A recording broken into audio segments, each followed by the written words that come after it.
Lisa. At ako naman, si Kurt. Welcome back sa Lamuyan Podcast. So, napanood mo na ba ang eyewitness documentary ni Carl David na Ebenezer ng Paraiso?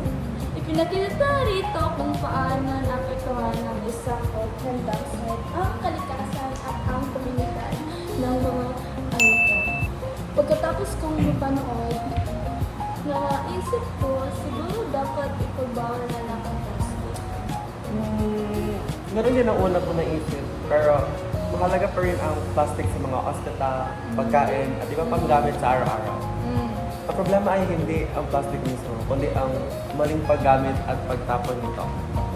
Tama. Nakikita natin ang mga ilog na puno ng basura, mga hayop sa dagat na naapektuhan, at pati microplastics na nasa pagkain ng tubig. Kaya ang kailangan natin ay balanse.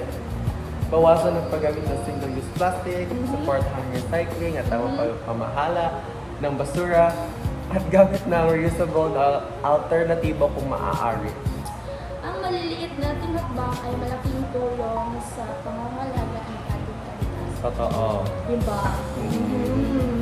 Maraming salamat sa pakikinig at magkita-kita tayo sa susunod na episode.